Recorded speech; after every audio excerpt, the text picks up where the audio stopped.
noise को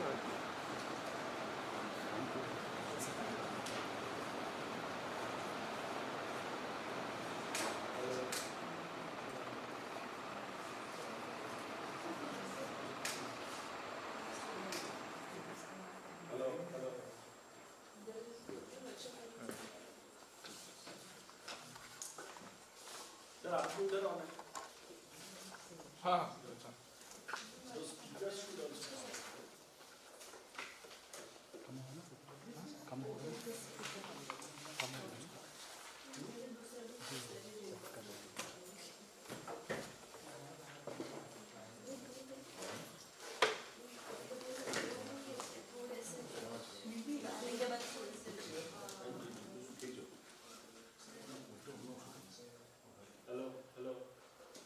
This is coming out, right? Hello.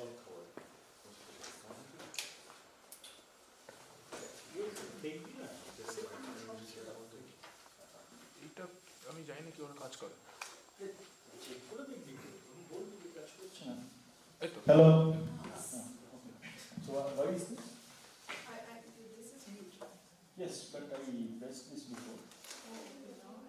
I pressed this one. Which one? Okay. Okay. I see.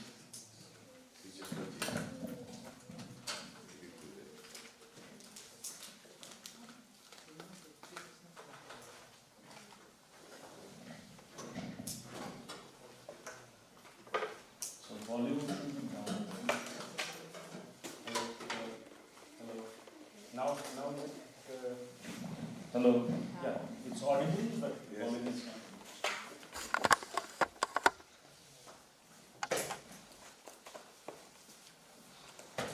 Thanks, Tapas.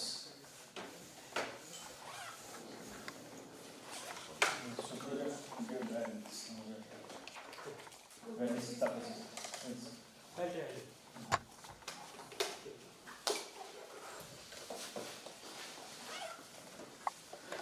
Okay, but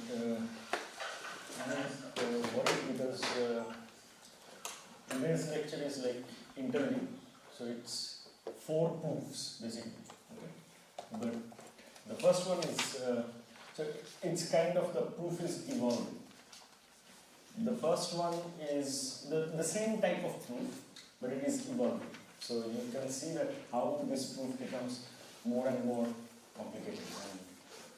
And this is exactly the method which is used to prove that Courcelle theorem. And now it is used to prove several other things like the GIAN conjecture, Course conjecture, a special case of GIAN conjecture, short proof of Courcelle theorem, which we will see. And Course conjecture is not, some of these conjectures are not just one conjecture, it's a set of conjectures. Like there is a k in the conjecture, and if you vary k varies over every positive integer from 3 to onwards. So even solving one was challenging, and using this technique we solve all the cases almost, or we got very excellent numbers. Okay. So I think we can start, right? Shobha? Yeah. Streaming? Yeah. And did we switch on the recording? Yeah. That's like And is the recording frame okay? yeah.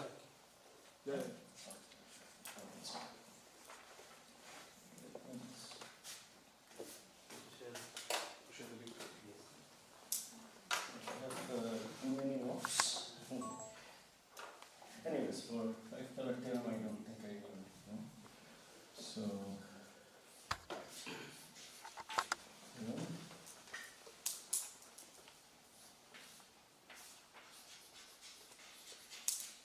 planar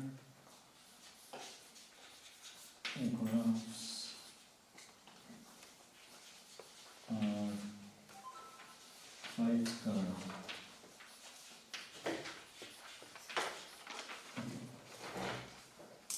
Number 2. So imagine that this statement is, imagine that this 2 dusty,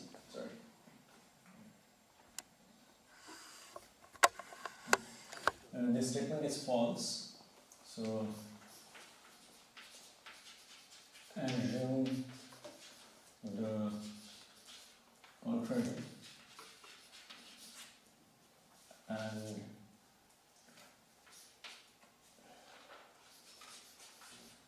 take a minimal counter example. Yes. And say Default is what is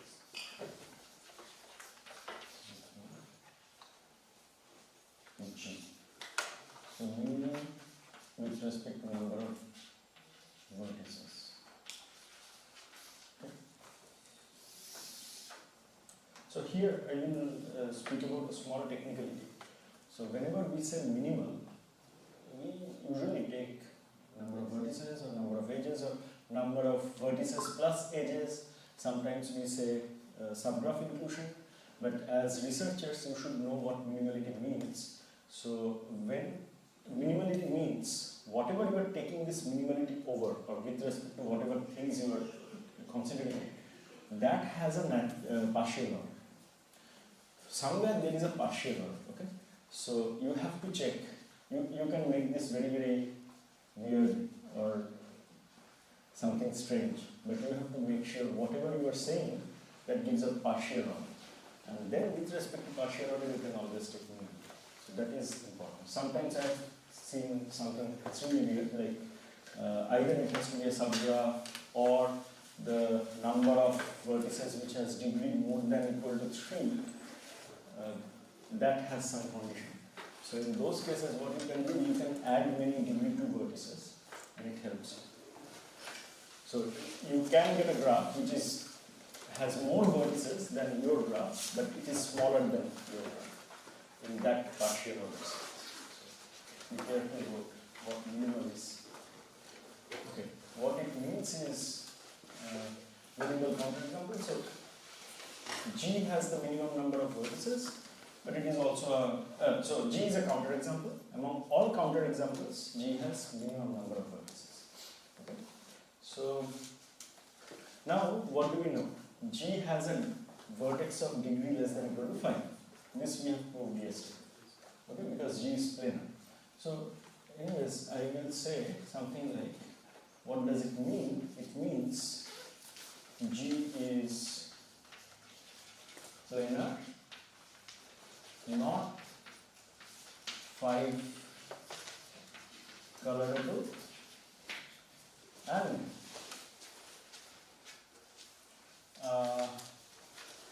any subgraph, proper subgraph of G is 5 colorable. So do you see that G is actually a 5 critical wave? Right? Well, not proper subgraph, but proper induced subgraph. Or if I do this, plus edges, I don't want to do that. Proper induced. Okay? Because I can delete edges, but still it may be not 5 colorable because my counterexample is on number of vertices. Okay. So, anyways, so this is what it means by minimality. Okay. Now, V, let V be a vertex of minimum degree in G. Okay? That's all I will write about the proof. Everything else is drawing. So V is a minimum degree vertex in G. What can be the degree of V? Can it be 0? It has to be connected. Why? Because otherwise you delete V. The rest of the graph is 5 colorable. You add V, you color it with whatever you want.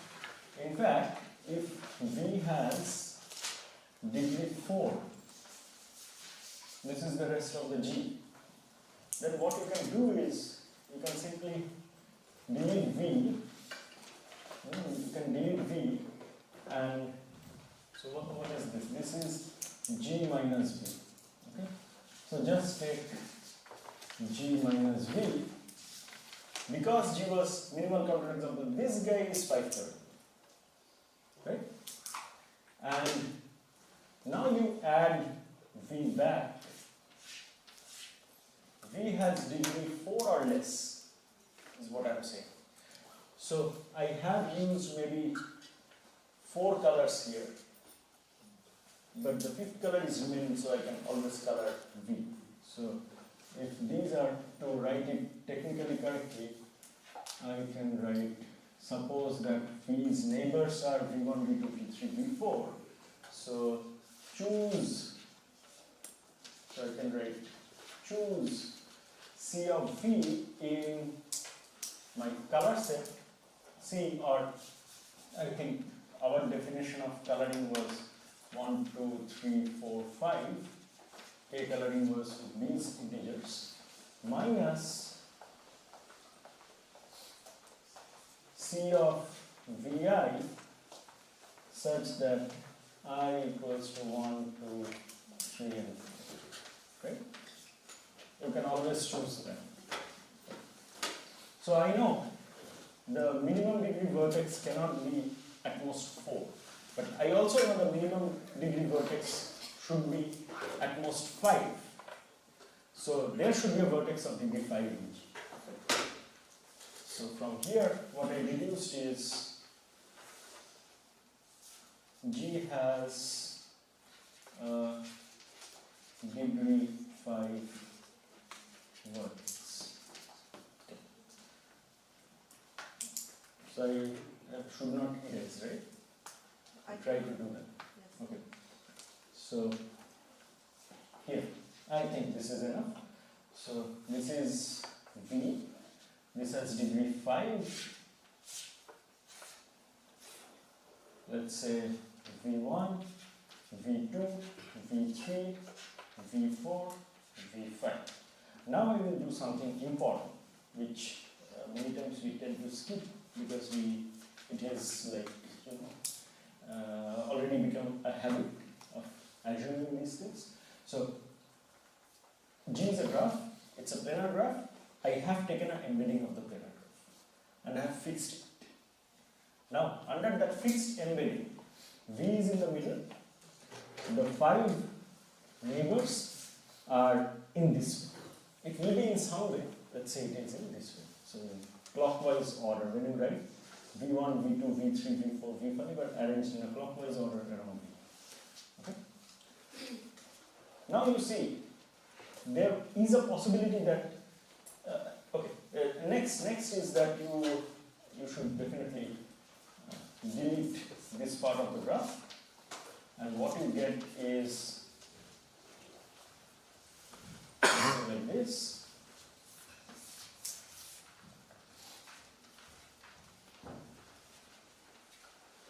So these are V1, V2, V3, V4, V5, right? So these are your graphs, but V is missing because I have deleted. So this is a smaller graph than G. So this must be 5 color. So in particular, see in coloring, the thing is that if you know the local information, if you know what your neighbors have got as colors, then you can color yourself. You know whether you can color yourself. So if by chance, while coloring, these guys are colored with 4 different colors, then I am done. Some color is repeated. So the worst case scenario will be if these guys get different colors and without loss of generality, let's say 1, 2, 3, 4, and 5. Now I'm putting V back to my graph, and I have no option, I cannot color it. So now what should I do? I can maybe try to recolor some of these things. But then if I recolor this one, it has many neighbors. Maybe there some problem will be created. So let us look at only the graph which is induced by the colors 1 and 2. In the whole graph, 1 and 3, let's say. Okay?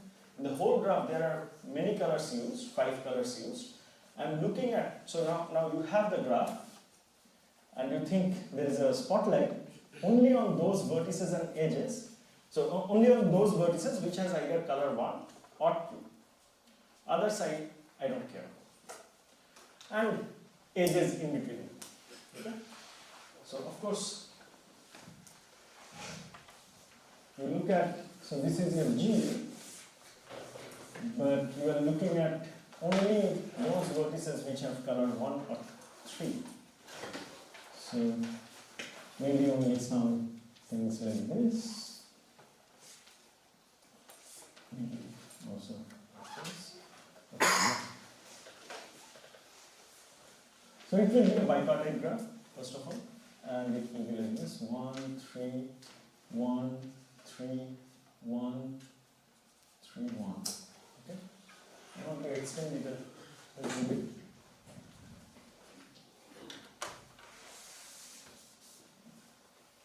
This graph actually may have many components. It may not be all connected, right? So there will be 1, 3, 1, 3. Let's say 2 components. Okay? So the 1, 3s may be like this.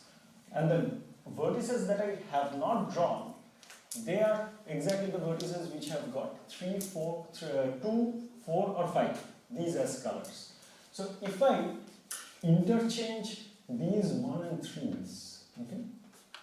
If I make it 3, 1, 3, 1, these coloring changes has no problem with 2, 4 and 5. And this change has no problem with this guy because they are in different components. So I can take one component of 1, 3 graph and swap its colors. That is allowed. Okay? This is a very, yes? One component at a time. You can do it for 5 components, but one by one. So it's the same thing. But what I'm saying, if I change for one component, then no problem. Okay? So there is a possibility that V1 and V3 are in different components in the 1, 3 graph after you gave coloring. In that case, you just change the component which contains V1. Then what will happen? This will go away and this will become 3. So now you have just 4 colors used here and you can use 1. Okay? But the other possibility is that it is not connected. Not in different components.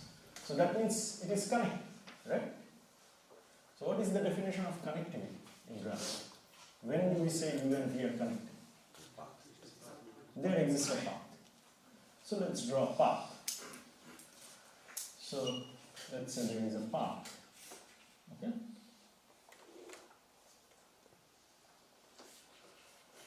Okay? But you know, the colors of the vertices of this path, it is either 1 or 3. And because of the coloring condition, it should be 1, 3, 1, 3, 1, 3, something like this. Okay? Fine. Forget about this now. I have a path. Okay? But now I have some more things, so I will do it with 2, 4. Now I will consider the 2, 4 graph.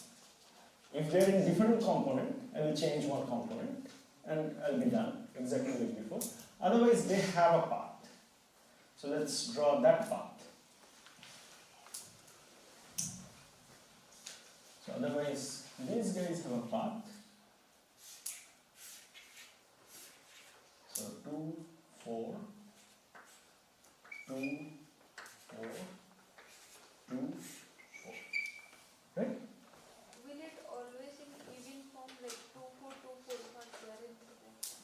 Yes, because I have taken the graph which has only those vertices that have got the color 2 and 4. G24. Instead of G13, I have taken G24 and inside only I am looking at the vertices which has 2 and 4.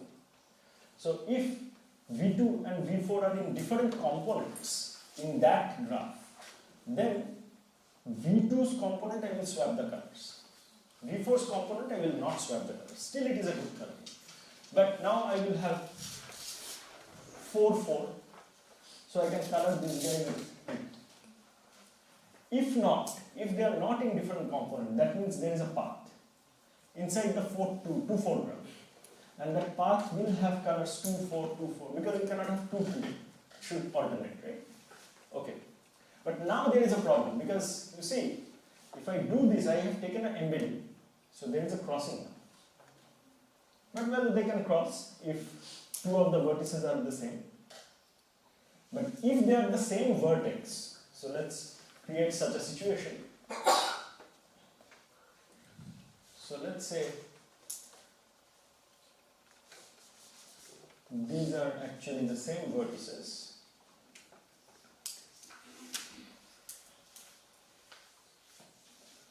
This can happen. So it should not cross on the edges, but on vertices they can. But according to my orange path, the vertex, let's call it X, okay? The vertex has got the color 4. And according to, so this particular vertex X is on the orange path, so 2, 4 path, as well as the 1, 3 path. So according to the 1, 3 path, it has got the color 3. According to the 2, 4 path, it has got the color 4, which is not possible because my C is a function. It cannot go from 1 to many, right? So it's not a valid thing to happen. Right? Something I'm deducing the color is 3 as well as 4. That cannot happen. So there lies your contradiction. This cannot happen, and that's the proof of the 5 color theorem. Yes? This is in G minus V or G? This is in, so first we colored it in G minus V because we can, and then we put back V and tried to recolor the whole graph with 5 colors. Because it may be possible like okay, V2 to V4 it will be like, it is not going from outside, it is going from like inside only. no, you draw it and try to do that. So it is like this. Okay, it will get to this one. So, and then you have to connect these two. One is inside, another is outside, so it has to pass. Okay? Is that okay?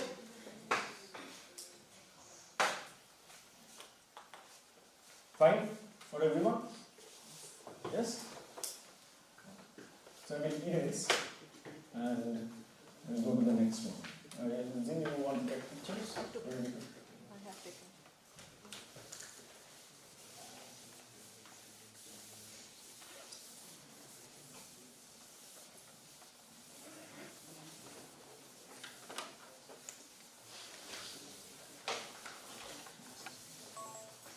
This is kind of the beginning of discharging, I think. Even though we did not use any charge function, I think. But still it is, according to me, this is the beginning of discharging.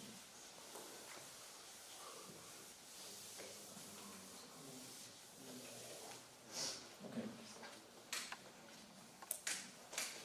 Now, actually do something like this.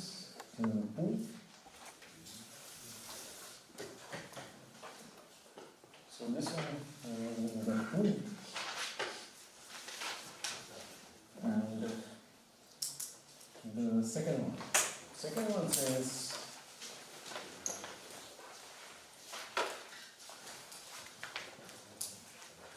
let G be a planar graph. Yes?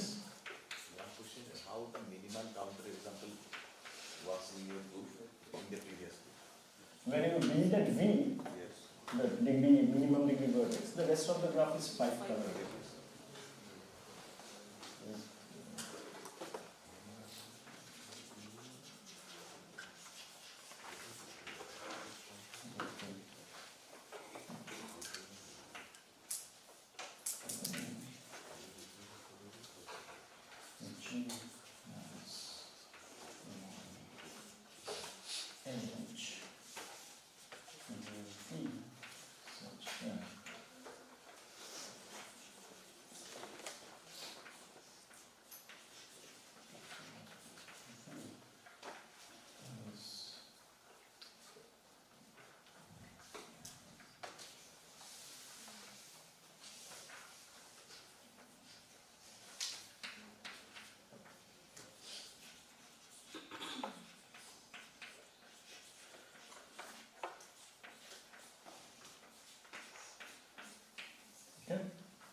So what we are saying is, so till now what we did that G has a small degree vertex, okay, if G is planar.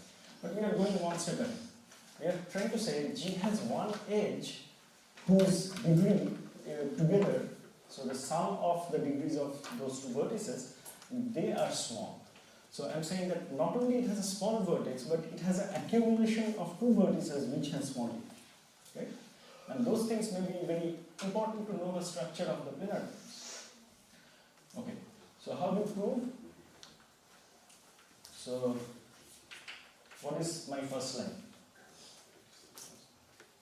First line is always the same. Contradiction. Like suppose. Yes. So I will not say that it is a proof by contradiction, but usually while writing papers we will say let G be minimal counter example. Okay, right? So what does it mean? G is a planar graph, but it also has minimum degree 5, but it does not have a light edge. So these kind of edges are called light edge. So it doesn't have an edge in V such that U and V both are small degree. Okay. Now I define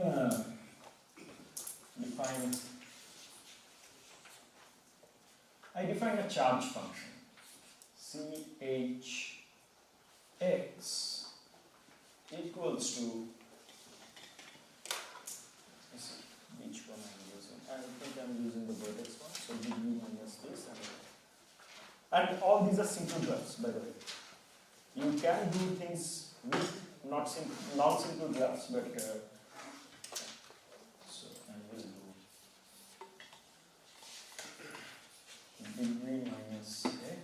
degree x minus 6 for x in V, so Vg, I'm not writing the full thing, to degree x minus 6 if x is a fix.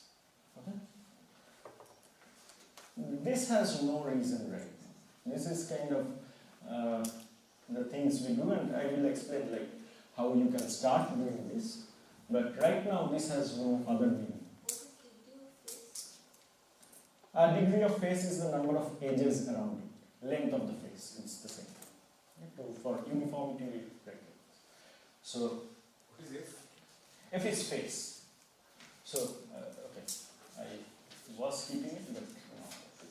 So it is set of all faces of G. Okay. So tell me, right now, how much charge does the vertices have?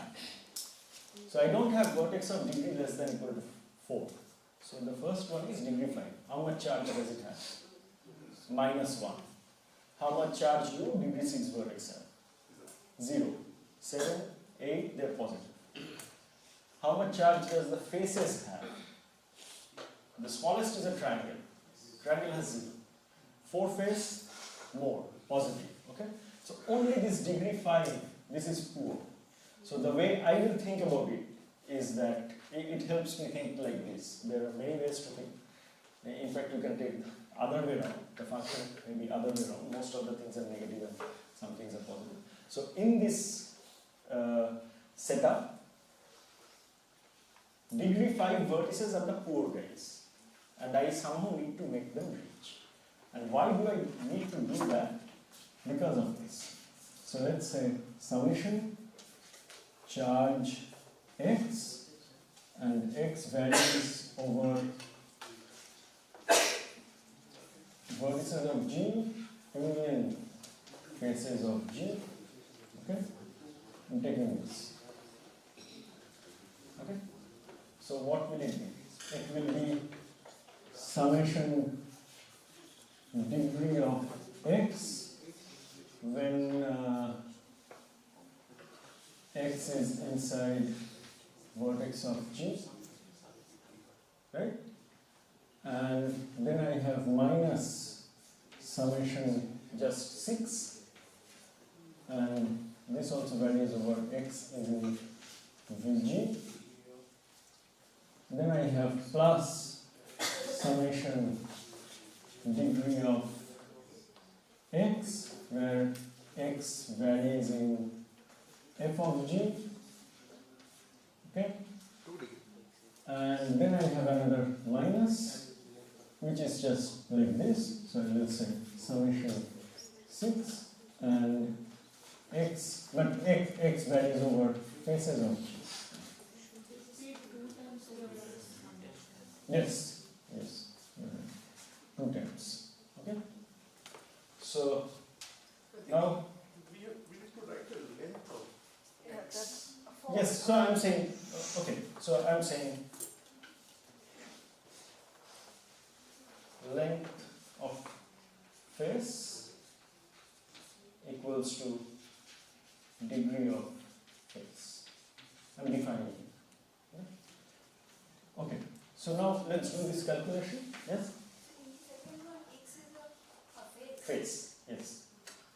So it's a conditional. So summation degree of x when x is a vertex, how much is it? 2 number of edges. So it is 2 times E of g. Okay, good. Then summation constant, this will be 6v. Okay, so 6vg. Now summation faces. So it's like you are going to each face counting the edges. But so you will have summation faces, but then each edge is participating in 2 faces, so you have double count. So when you do this, it's also a handshaking lemma, basically. Okay? It's a dual of the handshaking lemma. So you get again 2e, but you already have a constant 2 here, so it will be 4e. So it will be 4 times edges of g. And this one will be, no, this will be 6 into mod f. 6 into mod h. So we use that. Yeah, that is true. Okay. So we will take 6 common. Actually, we can take minus 6 common. Then I will have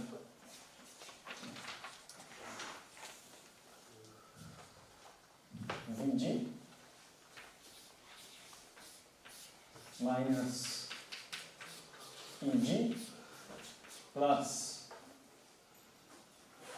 Fg. Right? So how much is this? This is Euler's form of planar graphs, and G is connected, right? It's a minimal counterexample. So this becomes minus 12, which is less than 0, strictly less than 0, yes. Why is there an equality, like degree sum of the faces is equal to 2? Okay, so Should be less than equal. yeah, but G is actually 2 connected, because that I will put as an exercise maybe. Okay. So every such minimal counterexample or critical graph should be 2 connected, because if it is not, I can show you. So if it is not, if it has a cut vertex, what you can do is, you can consider this graph once, color it. You can consider, that's a good question, sorry I missed it.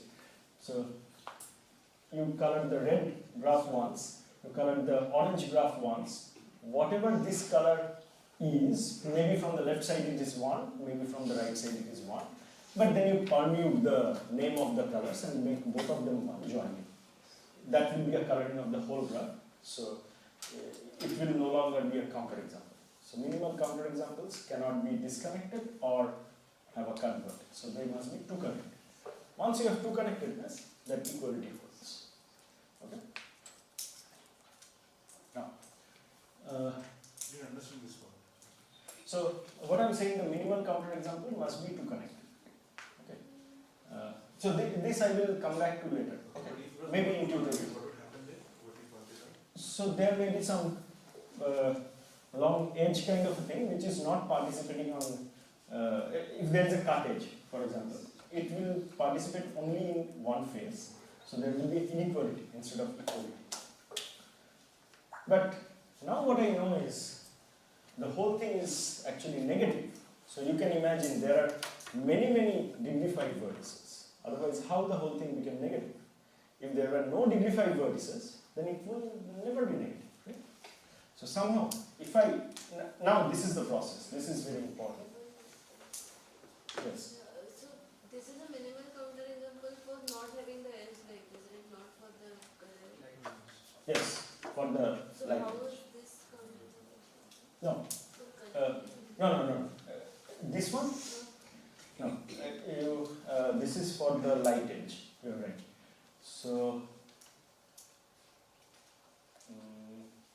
yes, you are right. You are right. Do we need an equality? Like, do we need an equality? We may not need, as long as it is negative, we may not need, right? So, which direction is the inequality? So, Degree sum should be less than equal to 2. so it should be less than here, right? It should be less than equal to 2, so I will have a less than equal to here, and I will have a less than equal to here. So it is still negative. Yeah, you are right. Sorry, I gave the example for coloring. Came quite naturally. So yes, but in this context, we may have to do a little more. In fact, we can do it with a maybe cuttage. Okay. Now the thing is, we have this situation, and let's see what kind of things we may have. So let's say I have a degree 5 vertex, okay? So this is degree 5 vertex V. So let's look at the degree 5 vertex. Actually, let's take a triangulation. Let's triangulate G. So in the beginning only, whatever this minimal counterexample is with respect to number of vertices, actually I have taken a triangulated. Okay? Then this equality problem will not be there. And I will avoid another problem very soon. So now, you see, I have this situation. Okay? I have this kind of a situation. Because triangulation. So this minimal counterexample should exist in the transaction. Wait. V5. So, There might be more edges, right? yes. So any counterexample, you triangulate it, it's still a counterexample because the degrees has increased. Right? In the triangulation, you don't have a light edge. If you don't have a light edge in subgraph, the degrees has only increased. So I can always think that if there is a minimal counterexample and triangulate it, that is also a counterexample. And least number of vertices. I am not doing edges. So that's right. Now what happens? Now,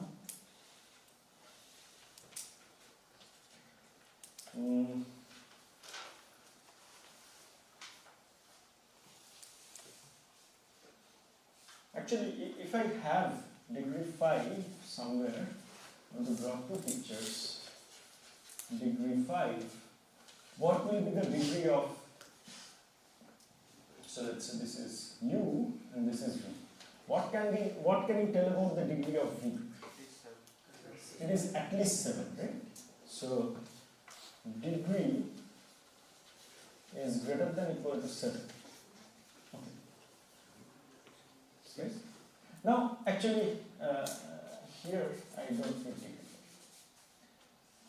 Let's say I just have a graph, just have a vertex which has many degrees. I want to see, because you see, you have to donate charge. So I want to see around V how many degree 5 vertices are there. So what I want to do is, I want to move the charges. Think about money. Everyone has some money, some has negative balance. So if I am rich and my neighbor, means my adjacent guy is poor, I want to give him some money. And after that, after this whole process is done, money has not gone outside the graph. So I will calculate the whole thing again. If it becomes positive now, or greater than or equal to 0, then I have a contradiction. Right? Okay. So that is called the discharging method. That is the discharging process, so giving charge. Yes? So could you explain why degree of G is greater than or equal to 7? Yeah, can count it. If it is 6, then this edge is a light edge. 5 plus 6 is 11. So I have it is satisfied. So I'm saying it's a counterexample, so it cannot be satisfied. It has to be at least 7. Now, let's say I have taken a V, and let's say this guy, the first vertex, this one, this has degree 5. What can you tell about V2? 7 or more. What can you tell about Vn, or whatever this is? 7 or more. So, how many degree 5 can I have maximum in its neighborhood? How many degree 5 neighbors can I have of V? Degree by 2 floor. It cannot be ceiling, then 2 of them will be. Right? Okay. So it's basically the whatever the cycle is, it's independence now. Okay? So from here, what I get, that number of degree 5 vertices in the neighborhood of V is less than or equal to degree of V by 2 floor. Okay? Almost there now. So I can erase this calculation. Right? Yes, please. Is it necessary like the neighbor of that vertex is a degree 5 vertex? Is it necessary? No, that's why less than. But there is an upper bound. That is what I mean. Sorry.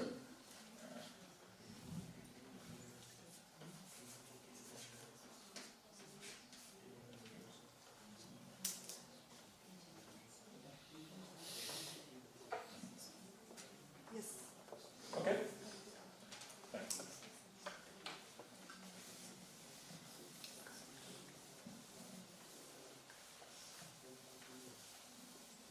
So I'm assuming all of them are neighbors.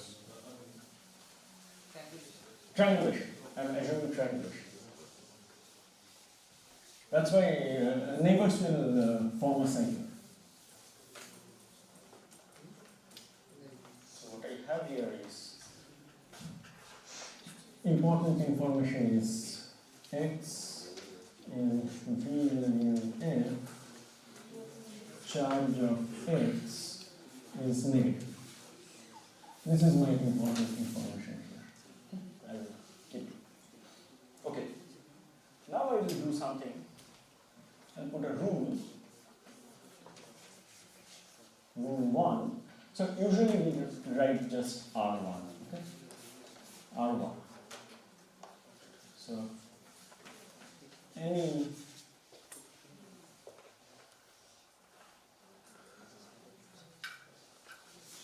V in Vg with degree V greater than or equal to 7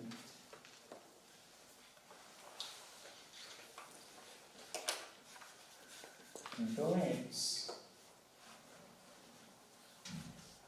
How much should they donate? So a degree 5 vertex, now think like this. So I'm trying to give some hint that when you do it, how to do it. So for degree 5, I have 5 hands. Okay? And I know none of the hands are poor. They are rich. At least 7. So I want 1/5 from each side to become rich. So in other words, 7 or more degree vertices should give 1/5 thing to each degree 5 member. So let's say donates 1/5 to its degree 5 neighbors. Okay? This is your rule. So this is the rule that we are using. Okay? Fine? But now there is a small thing. Small thing is that let CH star be the, we call it updated charge. Okay, it has kind of settled down those notions, but still we will use different kind of things. But updated charge is kind of standard. With the updated charge after R1. Okay, this is the second thing that I want. So now you have redistributed the charge has moved around, money has moved around, and this, after that the function has changed, the value of the function. So that updated function I am calling CH star. And now I want to calculate CH star. If I can show CH star of x for any x is greater than or equal to 0, then I know the sum is also 0. And that is greater than or equal to 0. And that will be a contradiction, right? So let's do that part. So 1/5 donate means if you have 7, you are donating 1. So float of 1/5. We'll see the calculation. What do you mean by 1/5? Donating 1/5. So you have, how much does 7 have? 7 have 1. Charge of 1, positive 1. So you are giving, you have 1 rupee. You are giving 1/5 rupee to your poor neighbor. So, calculation. So this is the last step. Discharging calculation.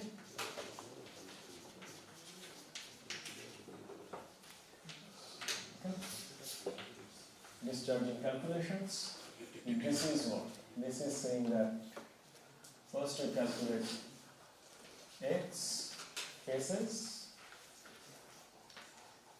Nothing changed, right? So CH star of x equals to CHX, which is greater than or equal to 0. From faces, no charge has gone anywhere. That's fine. Now, the second one is degree x equal to 5 for x in Vg. What happened to this guy? For this guy, I have charge star of x equals to charge of x, and it has got 1/5 from five hands, right? From each of the 5 signs, because he has a degree greater than or equal to 7 neighbor here. That we have established before. So this becomes, this is -1 plus 1, this becomes 0. Greater than or equal to. Exactly 0. It had -1, it got 1/5 from each side, it is exactly 0. Now the third, yes, Like 1/5 you are choosing only because you want to make this. exactly, yes. And then, but you can not be, you may not be able to choose. This is one easy example. So there are, even I have done, I think the highest I have done is 5 runs, 5 discharging runs. So, but 5 is a lot. Then the paper becomes 25 pages. So d1 of 5 cannot be 8. It can be. A degree greater than or equal to 7. So here you are writing Yes. 1/5 of what? Average charge. 1/5. Donate 1/5 charge. Why you got high into 1/5? Because degree 5 has 5 neighbors. Each of them is giving it 1/5. And each of them can give, will give, because each of them are degree greater than or equal to 7. So this charge will be at least 5. So can I get CH star greater than or equal to CHX plus 5 plus 1, 5 into 1 value? Should be exactly equal. Say it again, please. So in the right hand side 5 into 1/5 or greater than 5 into 1/5? Because it can be 8 also, 9 also. Neighbors. I don't care. They are always giving 1/5. Even 8 is giving 1/5. Yes. degree greater than or equal to 7. So any big neighbor is given just 1 by 2. It's not 1/5 of its charge. If it is 1/5. Okay, so I understand. Okay. 1/5, 1 by 5 charge. Yeah. Yes, yes.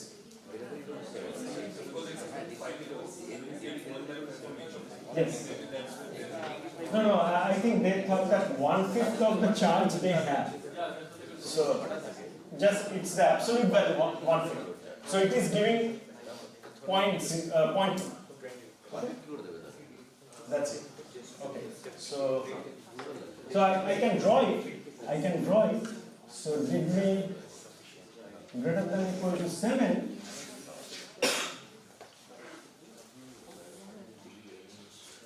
Degree 5 and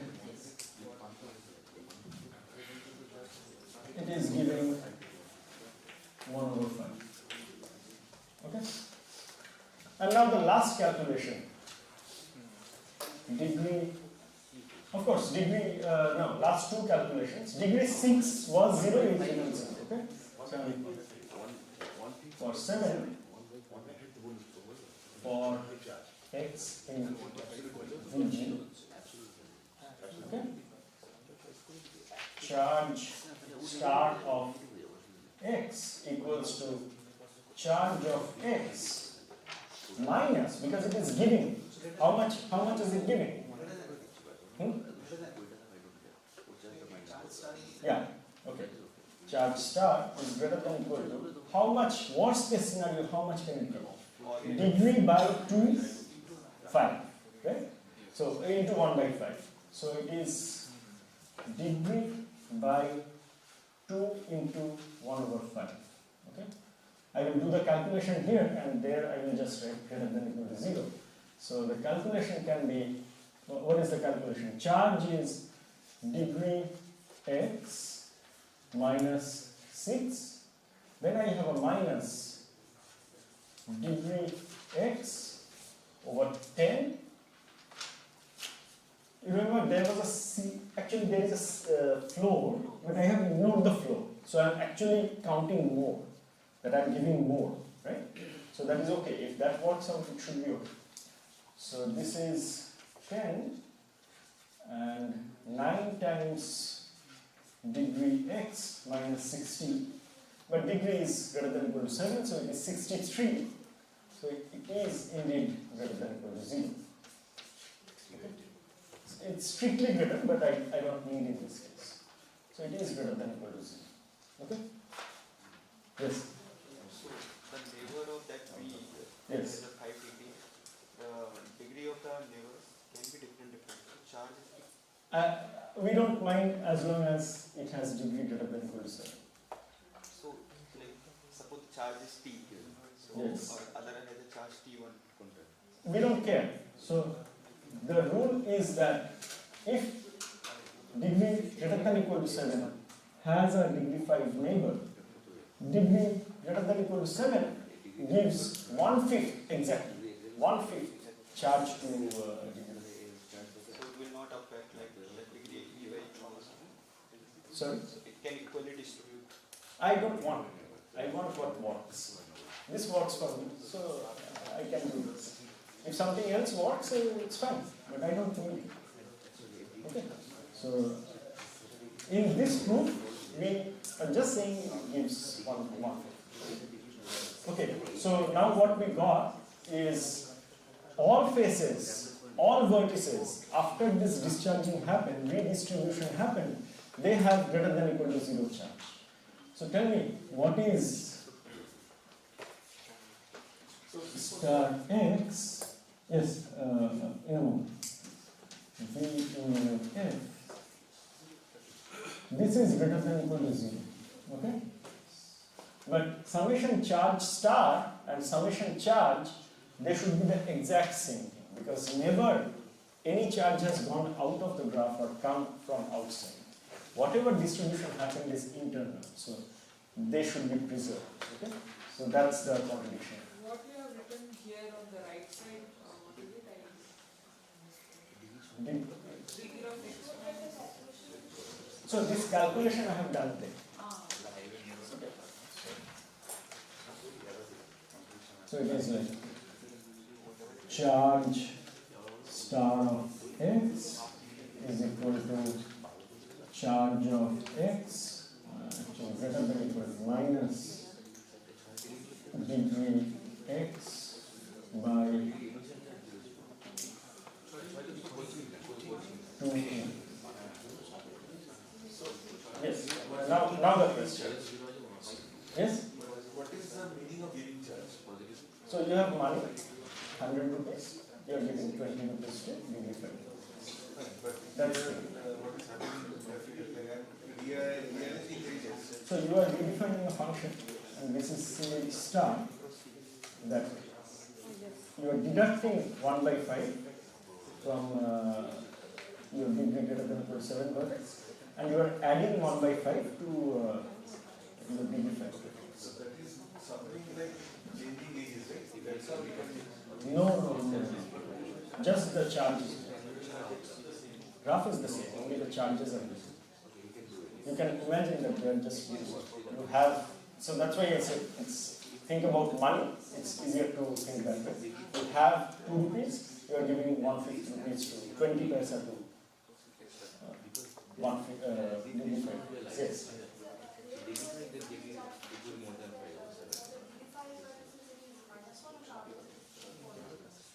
Yes.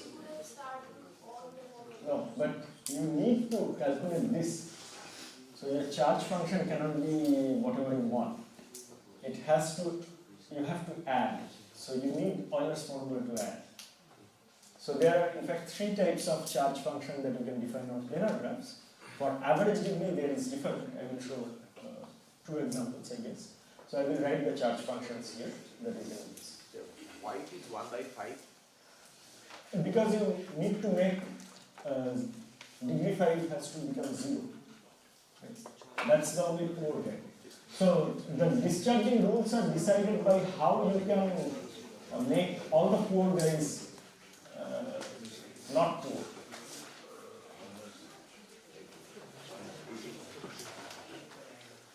So any questions you please keep asking.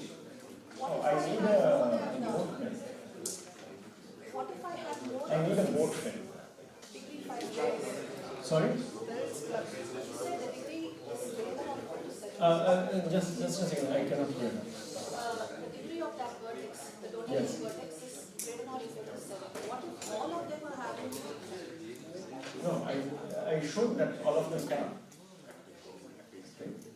So, for example, 2 degree 5 cannot be neighbors. Then I already have what I want. Right? Remember the statement? No, because the graph is triangulated. So Yeah. every degree 5 cannot have a degree 5.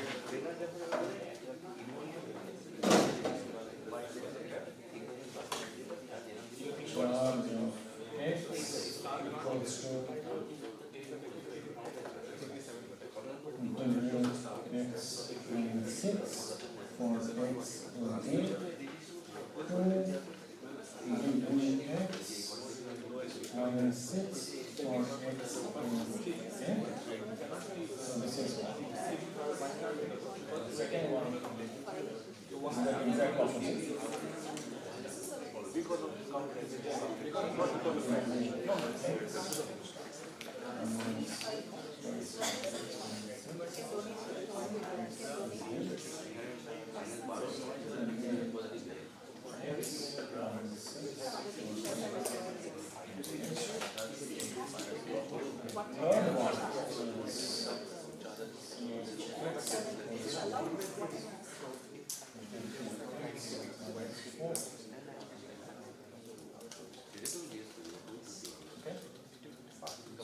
Do you have another Yes.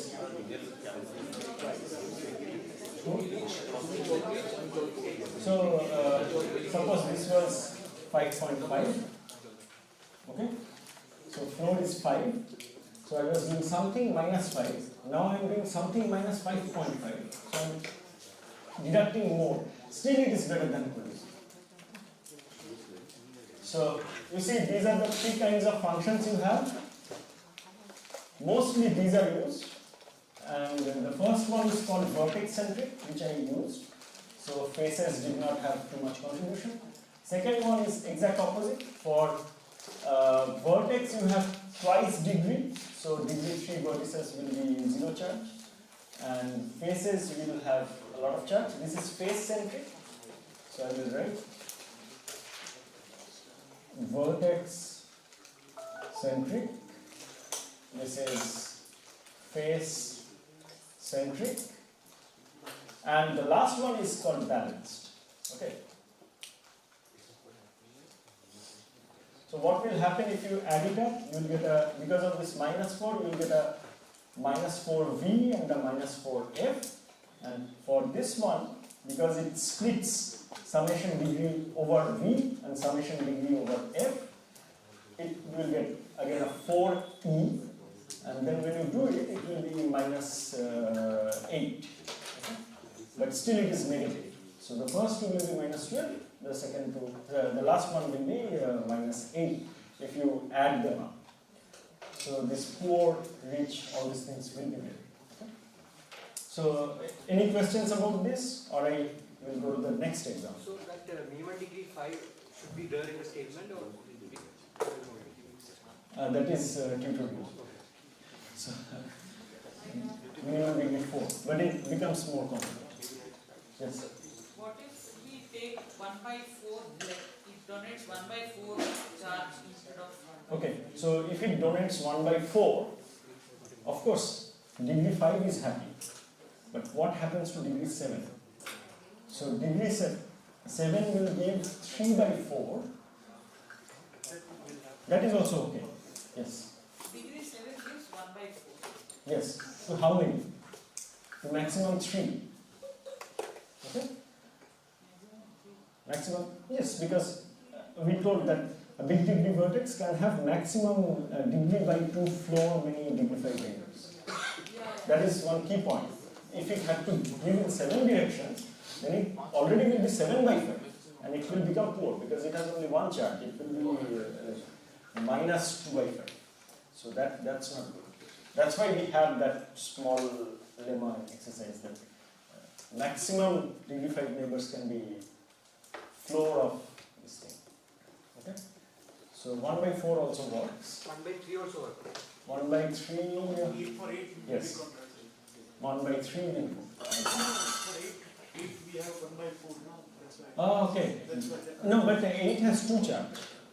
8's charge is 2. So that is okay.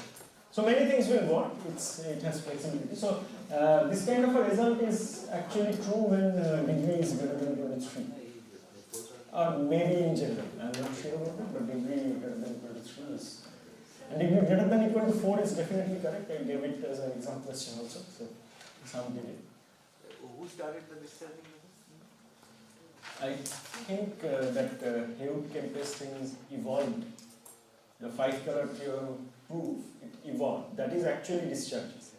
So you are giving some kind of forbidden configuration. It can also be done in the language of discharging. It evolved, and Apple and Haken did it like for this big thing. I don't know the exact of it. Yes. In the previous picture, Mm-hmm. like we were there and it has some degree. Yes. Then there is a vertex with degree 5. Yes. And they have also neighbors Two neighbors. connected to V. Yes, but that part is not important. They have a neighbor because of the triangulation. Yeah, if they are triangulated, so there is Yes, an it's a cycle. It's a cycle. Not here, like there is an, like if V has degree 5, Yes. then there is an edge between V1 and V2, like their neighbors Yes. right? Yes. Like this. Yes, Okay. but So this is V1. then V2, V3 has their neighbors, like here only in this cycle. Yes. Then there is an edge between V2, V3 also, right? And this is triangulation. V2, V, yes. This is V2, this is V3, there is a hedge. Okay, like V1 has degree 5. No, V has some, V1 has degree 5, okay. And its neighbor is V2 and V3. Yes.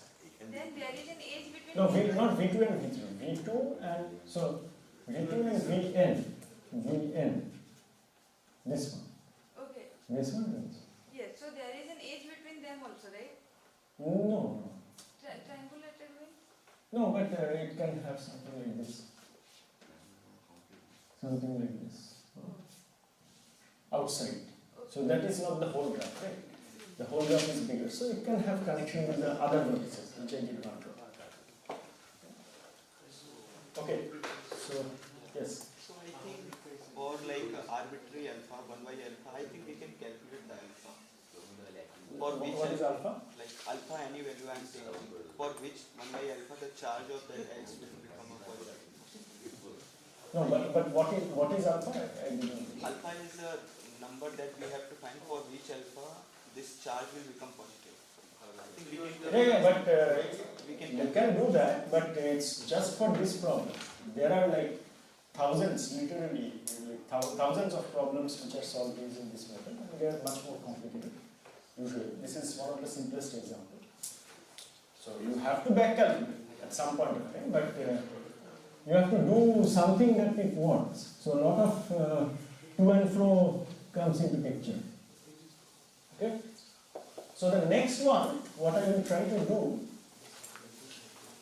is maybe you guys figure it out. It's a bit easier, but it is balanced. I will use a balanced charge. But what is the time? 9:37. 9:30. So I have 1 hour. What?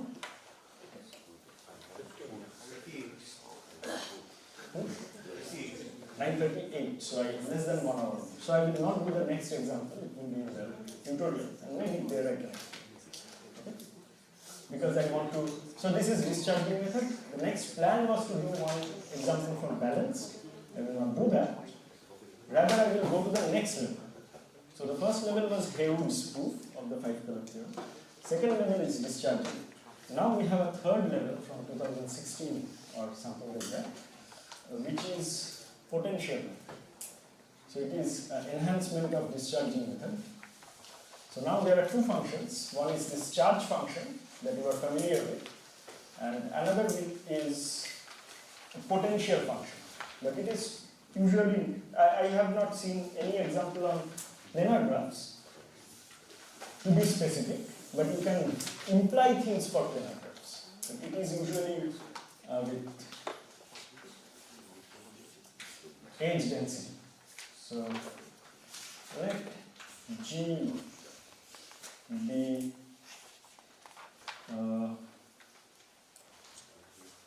four critical graph.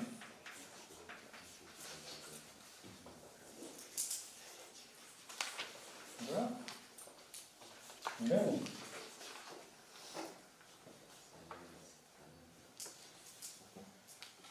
I will just write E and I will define it there. Minus 3. Where E equals to G. There is no face because it's not a planar graph, right?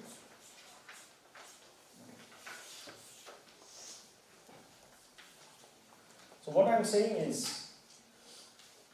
four critical graph is a graph which cannot be 3-color, but any of its proper subgraph can be 3-color. Okay? So this is the statement. Now, this will be good. Let's see how it goes. So I've never presented it in a classroom kind of an environment. So always I have read a paper with someone. So this is a paper from Combinatorial Theory Series B by Kostoshka and Jansi.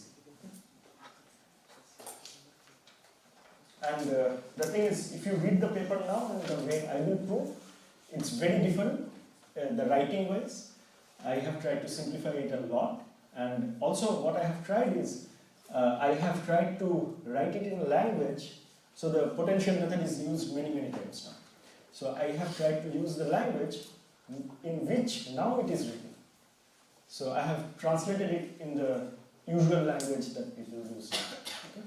So there is a format now. Like for discharging, you see there is a format. You give the charge function, you calculate it, find it's negative. You don't do that in paper. Let's say it's negative. And then you say, what are your discharging rules? No, sorry. Then you say, what are your forbidden or reducible configurations? Like these things are not there in my graph. Like degree 5 has to have a neighbor which is degree greater than equal to 7.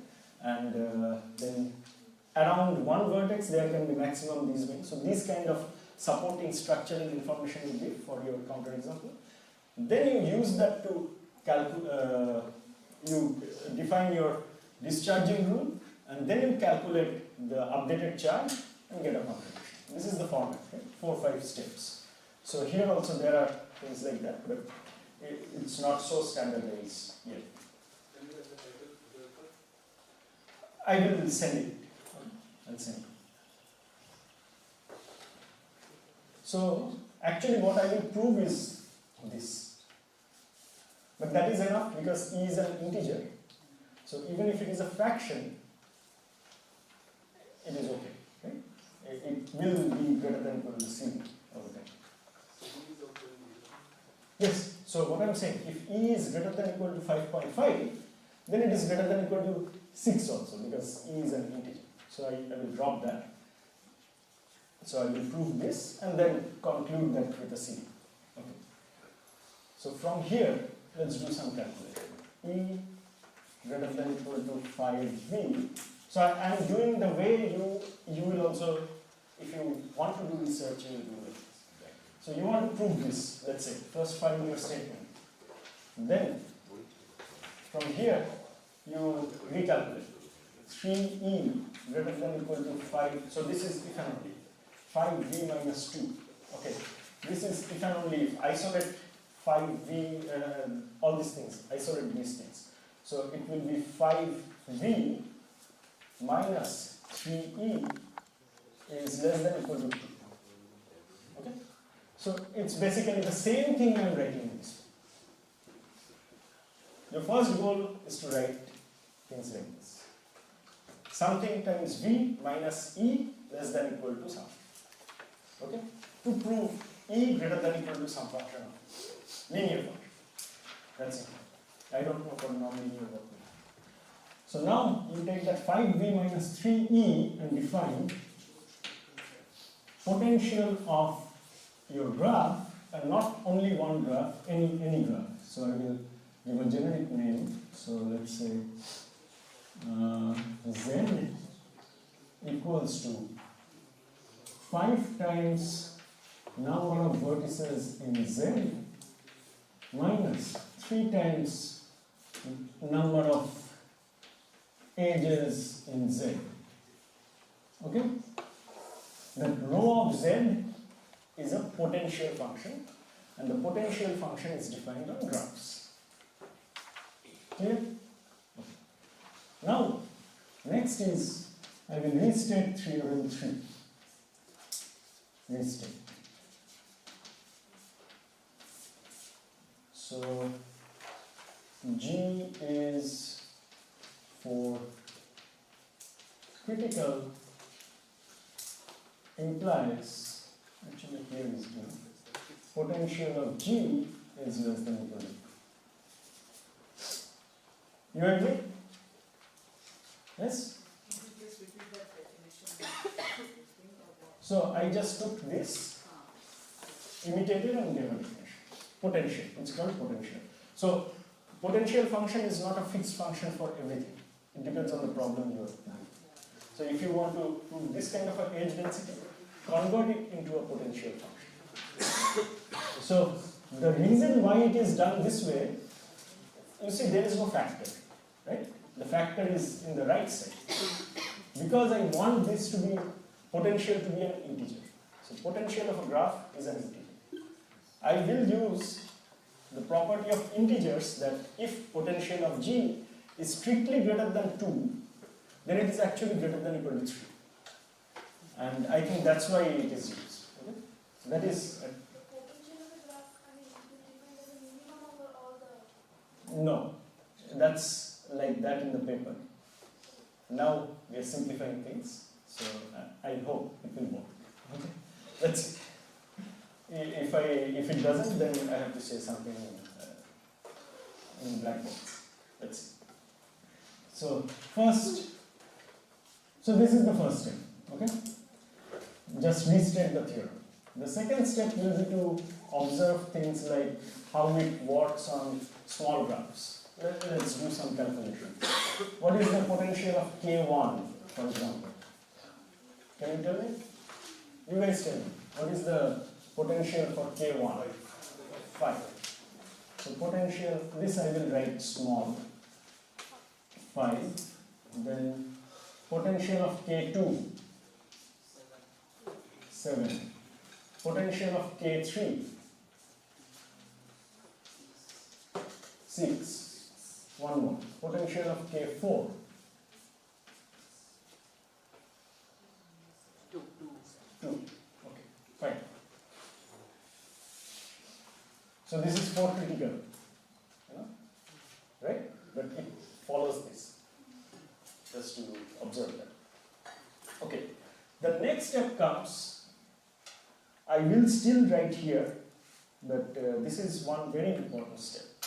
So, which color other than white is visible? Yellow? Yellow is visible. So the next step is called, it is a popular name. In no paper you will find this. But when we do research, we call it this. So we want to prove something called a gap lemma. Okay? No. Sorry, there is one step before that. So we will start the proof. We will start the proof and then do some levels. So, proof of theorem 3. But the restatement. Okay. So, what is my first line? Usual first line. What is it? Yes. So, let G be a minimal counterexample, but I will explain this. That is, G is, first of all, it has to be 4 critical. Okay? And minimality is number of vertices. For this proof, I don't know the number of vertices. So first of all, G has to be 4 critical. Okay, it is 4 critical.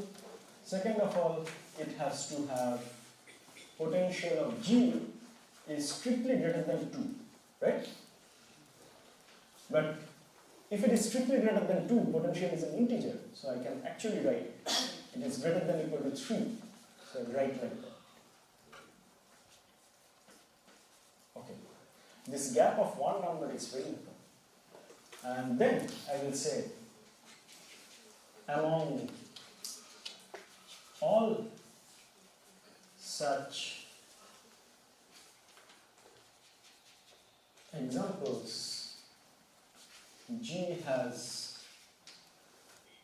the least order, that is the number of vertices. So there are many counterexamples maybe if the theorem is false, but I take something which has the smallest order. There may be many with smallest order, but I know if it is smaller than this, then it is not a counterexample. So already you mentioned, right? Minimal counterexample. I know, I'm just explaining what it means by minimal counterexample, very explicit. Because each of these information will become useful. It's a repetition, yes. Okay, next comes the gap lemma. For gap lemma, you will use this side of the board. So the lemmas be here and the proofs be there. So G has potential greater than or equal to 3. For the gap lemma, what I want is, I want that the subgraphs of G will have higher potential. Okay? So somehow I want to show that subgraphs of G, maybe with some exceptions, they will have very high potential. And there is a gap between 3 and that potential. And that gap will become useful. Okay? So I cannot explain every Y right now. So maybe after some practice, maybe. But one focus should also be on how to prove it. Okay?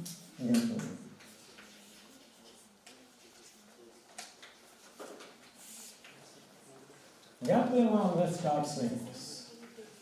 Let H be a subgraph of G. Okay? Then we have a few bullet points. So first one is usually potential of H greater than or equal to whatever it was 3 if H equals to G. Okay? In my case, I have a few exceptions, so I will just write it. And when you practice, you will probably understand why these things happen. If H equals to K1 and third is rho of H greater than or equal to equal to 5 equal to 6 if H equals to K3 and rho of H greater than or equal to 7 elements. So I am saying, unless my subgraph H is the whole of G, or a singleton vertex, or a triangle, the potential is greater than or equal to 7. So there are 3 exceptions to my rule. Okay? This is what I want to prove. The lemma G is that political, right? Yes? The lemma G is political, right? Yes. So everything now happens under this assumption. So this is fixed now. Okay? So what I am trying to do, I am trying to get structural information about my minimal counterexample and finally get to a contradiction. Okay? I will get many informations, they will contradict. Okay? So that's what the goal is. This is a very important information and this proof is difficult. Okay? I have time. Yes. Okay. So let's see. The first one, is it true? The first condition, is it true? That if H is equal to G, potential is greater than or equal to 3. That's our assumption. So this is true. Second one is true. Observation. Third one, observation. So if this, so again, what is my favorite line of the proof? A little different. I take a maximal counterexample now. Okay? So, proof of gap lemma. And the proof is difficult. Okay? But then once I do the proof, things become easier. 2 more lemmas and it's done. So, gap lemma. Take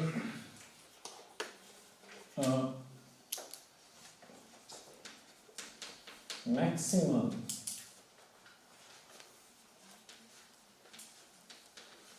counterexample. Example H. But then I again want to explain what it means. Okay? It's not very easy or immediate. So that is H is a subgraph of G. H is not equal to K1, K3 or G. Okay? This is the next part. And then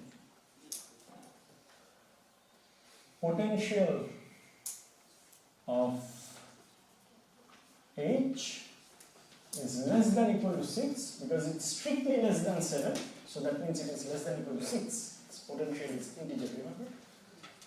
Okay? And among all such, H has the highest. So I don't remember what maximality criteria works, but I will say number of vertices plus edges. Okay? I will take this criteria. Usually this works. It should be strictly less than 6, right? Strictly less than 7. So that is less than equal to 6. Okay? So are you okay with my statement? The assumption. Okay? Basic assumption. Now comes the nice and difficult part also. So let's see. Always have difficulty in explaining this. So this box is G.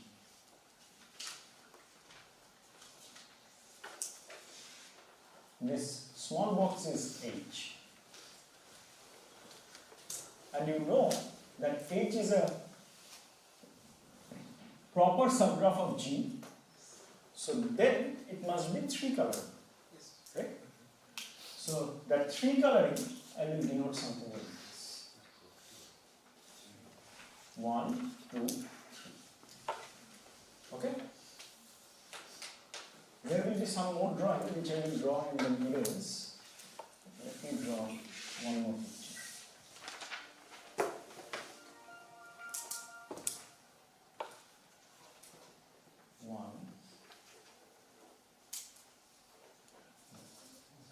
Exactly like that. 1, 2, and 3. So 1, 2, and 3. Okay?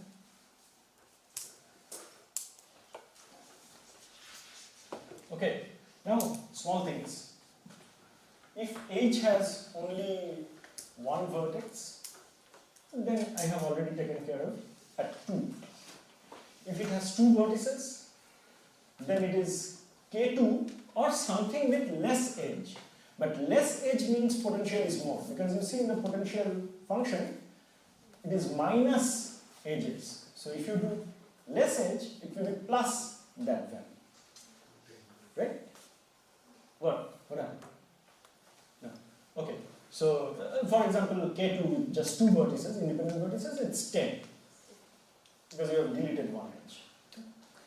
So, K3, if it has 3 vertices, it is K3 or a subgraph. If it is a subgraph, then it is 6 plus 3, 9 or more. But if it is K3, I have already handled here. So I can actually add here one more thing, that number of vertices in H is greater than or equal to 4.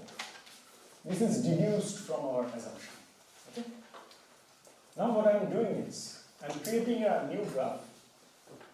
This is G prime. Okay? This new graph is, the new graph is, so what I did is, I showed that the minimal counter example cannot have 3 or less vertices. Explicitly calculated. Okay. So now what I am doing is, I am taking this H, I know it is 3 colorable, I am creating a new graph, and deleting all vertices of H. Instead of that, I am putting 3 vertices called 1, 2, and 3. And on top of that, I need a back pen now. So, if there are edges, okay, like this, let's say A, B, and C. Then, this A, see, how was A? A had 2 neighbors in this set which got color 1. I will just put 1 edge here. Okay? But B was like 1 edge with the first color class and 1 edge with the third color class. So I will put 1 edge with 1, 1 edge with 3. and C was like, it had a edge with the second color class, so I will put with 2. So this is how the connection is. If a vertex outside my nucleus has one edge with one of the color classes, or more edges, doesn't matter. If it is adjacent to one of the color classes, in my G prime, I will make it adjacent to that particular color. So this is the new construction. Okay? Fine. So in the class 1 there were say V1 vertices, I got one vertex for that. No, yes. There were some vertices, X number of vertices, but I replace it with 1. So you're just replacing the color class, right? Not really, just replace it. Just think of it, deleting it. You're just replacing the entire color class with one particular vertex. Yes, that is a better way. So each color class, I'm just replacing this. If there is another vertex like D to A, to the first color class, then you Yes. have to put an H to D into 1. Yes. So, yes, it's not like any exceptional case. So it will be D and this. Okay, but this is my construction. But do you see something? G prime has less number of vertices than G. Because H had 4 at least, I have replaced it with just 3 vertices. So G prime is definitely smaller than G. Okay. Now one case can be that this G prime actually admits a homomorphism. So admits a color, 3 coloring. So one possibility is G prime is 3 coloring. But then take that 3 coloring here, blow up each of the color classes, and that will be a 3 coloring of G also. So what I am saying is, if G prime is 3 colorable, then G is also 3 colorable. What about edges between 1, 2 and 3? There are no edges. They are different colors, so I don't really know. With respect to coloring, I don't care, because they are different edges. So what I am saying is, if G prime is colorable, 3 colorable, then G is also 3 colorable. Do you agree with that? Then I won't prove it. I will save some time. So I think you can agree with this. So, or you take it as an exercise. G prime 3 colorable implies G 3 colorable. But what does it say? G prime is not 3 colorable. In GIAN, do we have the edges 1, 2, 2? No, we don't. And if we don't have edges, since GIAN is 3 colorable and 1 and 2 get the same color, then how can Oh, okay. Yeah, I see. Yeah, actually you can put the edges. So it was not important for the later logic, but you can put the edges. Not. Yeah. So put the edges, and now you get a 3 coloring of G prime. So 1, 2, and 3 will get 3 different colors. Okay, and you can call them 1, 2, 3.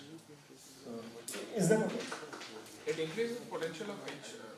No, why are you doing potential? Right now the question is that G prime, if it is 3 colorable, G is 3 colorable. If you agree with that, then I will go to the next. So Sandeep doesn't look convinced. So how many is I don't know, but it's a range. So if this is 1, the entire color class, we put it 1. So in the coloring of G prime, these 3 vertices 1, 2 and 3, they will get different colors, right? Whatever it represents, you give the same color here, and whatever outside, if there is some color I, you put the same color I here. Okay? Why they should get different color? Because there are 3, it's a triangle. I have made it a triangle, now let me point it out. And if there is a I here, and a J here, which are adjacent, so these 2 are different colors. These will be different colors here also. I've pulled it back. Inside, this one, whichever got this vertex was replaced by 1, right? This is one color class, so this is independent. And if there are edges in between, I don't care. So inside is okay. Now inside and outside. If this has got the color, so if there is something adjacent, the problem will be if it gets 2. But it cannot be, because otherwise you will have this situation.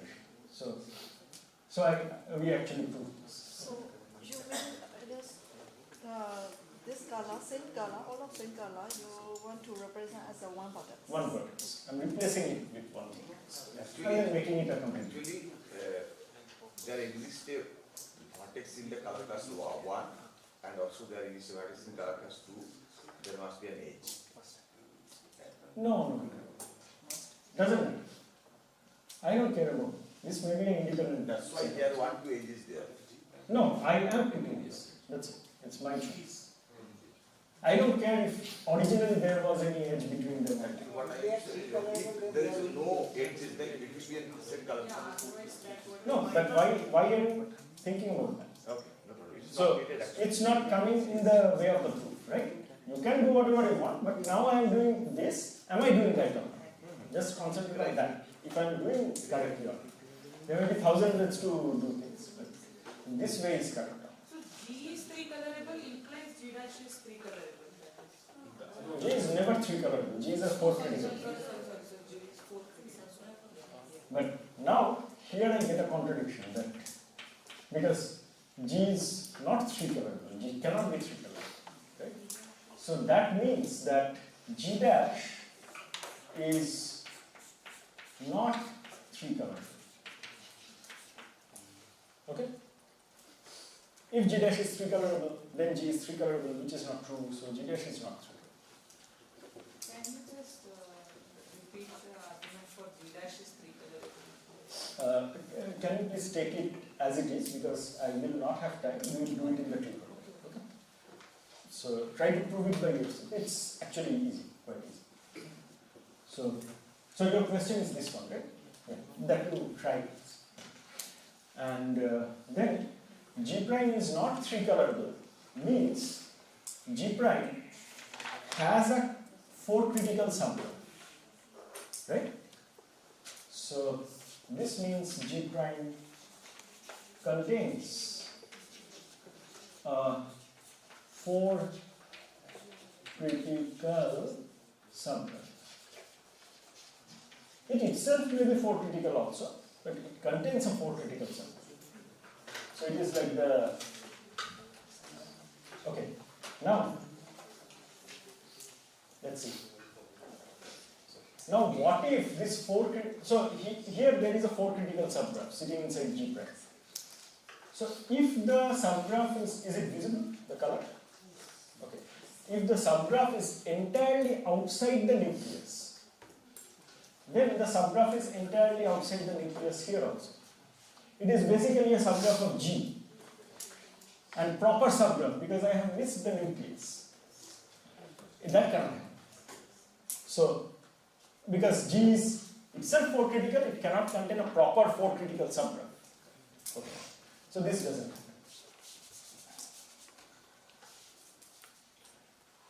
It cannot be completely inside this also. Because this is a triangle, any subgraph of a triangle is 3 colorable. So I will erase this also. Now comes the most important part. Maybe Zin, you can take a picture, I will modify this picture. The construction is understood, so I will get rid of the violet colors. Okay? So we have proved that G prime is not 3 colorable. Because Yes. G prime is 3 colorable, G would 3 colorable. Yes. Right? We know G is 4 colorable. Yes. So G prime is not 3 colorable. Now not only 4 colorable, it is 4 Critical. critical. Yes. So now what you are proving? So Yeah, so it's, I think it's a bit difficult to get the big picture. So just follow the small steps. yes, last step was? I will come to that. So last step was that G has a 4 critical subgraph. G prime has a 4 critical subgraph. And we have said that 4 critical subgraph cannot be contained entirely inside the nucleus because this is triangle. Any subgraph of the triangle is 3 colorable. And entirely, completely miss this nucleus. Because then whatever is here, it is here and it is a subgraph of G, proper subgraph of G. And proper because it's missing the nucleus. So, now I can use, so it will be something like this, okay? It may contain the full triangle also, I don't know. But it it will intersect the nucleus and some part will be outside the nucleus. Okay? Now I am going to use a lot of colors, and please tell me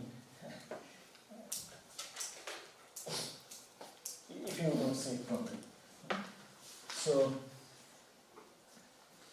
this is something, this part which is outside the nucleus, I like calling it the earlobe. Okay? And the critical graph, where is that? The critical graph, usually I call it critical subgraph. Let's name it something. It's called G double. Bad name, but usually they go with this. So nowadays we write G1, G2. Anyway, so that critical subgraph is G double prime. This red thing, this is G double prime. And this earlobe is nothing but G double prime minus whatever part I have here. Okay? And then I need one more name. So I will highlight this part. So G prime has some part of the nucleus. That part I will call X. I don't know which part of the nucleus, but I will call it X. Okay. Now what I will do is, G double prime is for critical? G double prime is for critical, yes. What I will do is, I will take that earlobe and attach it to this. So this earlobe, remember, this is entirely inside G, because it's outside the nucleus. So I'm taking the critical graph and it's outside, nucleus's outside part, and I'm looking at it here. Okay? And next is this entire thing. So the earlobe, together with H, I will call it H prime. And this is the interesting graph. Okay? So I will erase this part and go again through this picture, because I think it's not easy in the first go. So X is 1 and 3 only. No, it can be just one. It is at least one or the full graph. It can be anything. It can be anything, but it is not empty. It's just a picture. I cannot draw a very generic picture. So that's it. So I will write an equation and then explain the equation. Okay? By that time you maybe go through that and see how it is.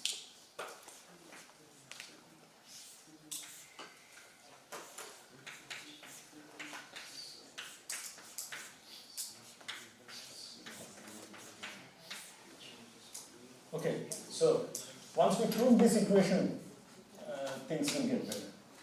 Okay? So let's see. What am I doing? What is H prime? H prime is the earlobe plus H. So what is this earlobe? Earlobe is G double prime minus X. And so the first, this expression gives you that, but not entirely. So at least the number of vertices you can check. Right? So potential function is linear on number of vertices and edges. So if I match the number of edges and number of vertices, then it is okay.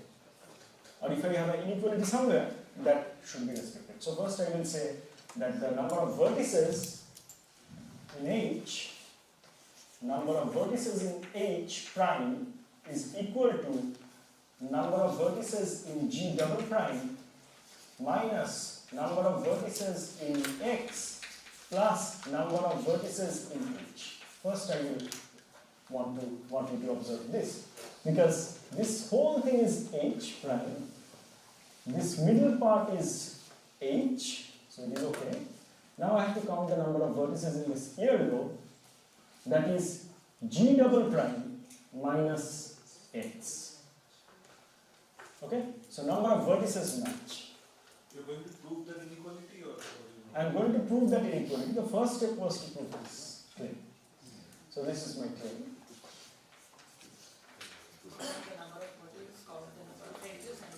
So first I counted the number of vertices.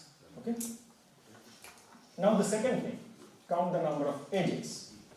Okay, so I will change this.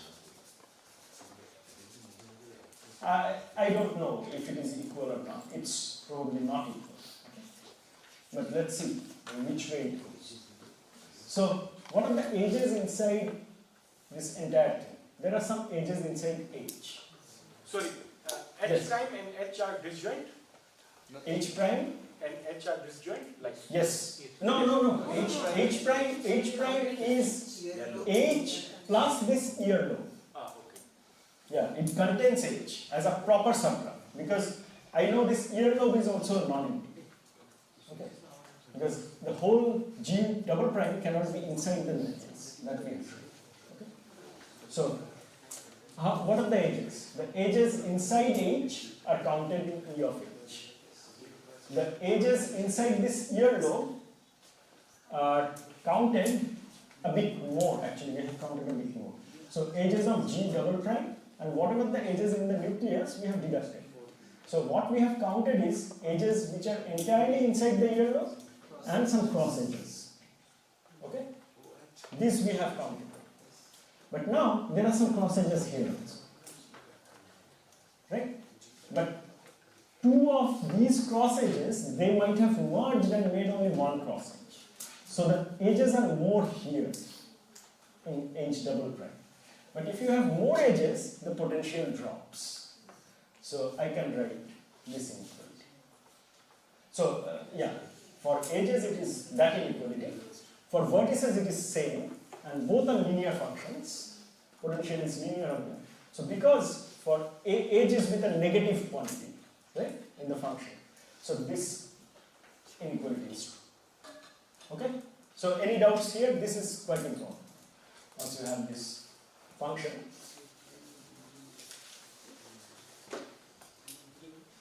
Yes?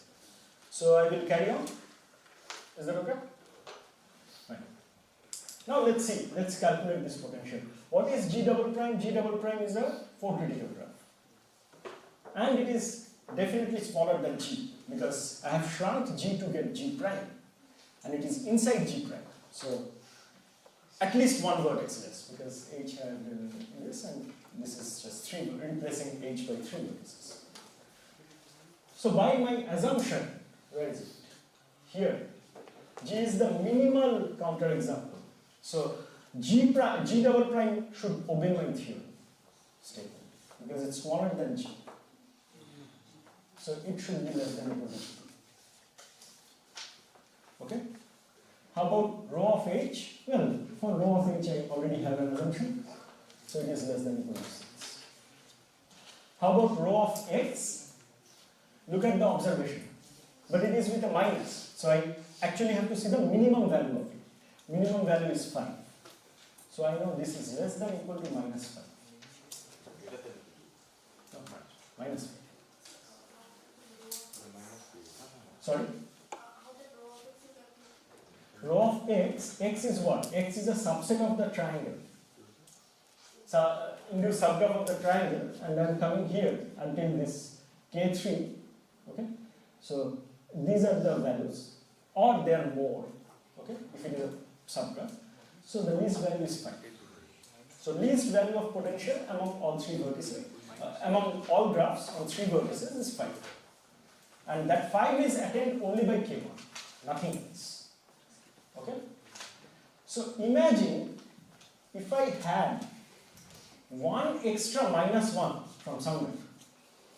Some magic. Okay? If I had an extra minus 1, then what will be the value? It will be 2. Right? But 2 is dangerous because what is H prime? H prime is a subgraph of G.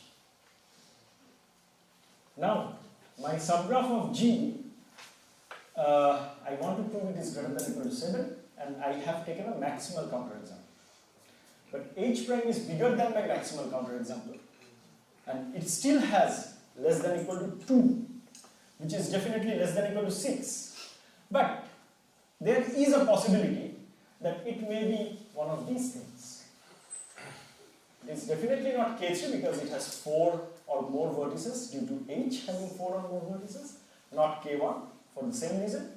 Maybe it's G, but even if it is G, still I have a contradiction because G has greater than equal to 3 potential, this has less than equal to 2. But if I don't have this minus 1, then it will be less than equal to 3. It's a problem. What about x? X cannot be K2. It can be. Then I have 7, minus 7, and this is even lower. Then I don't even need this minus 1. So there was K1 is 5, K2 is something. No, K2 already has potential 7, so it comes here. Okay, it can be K2.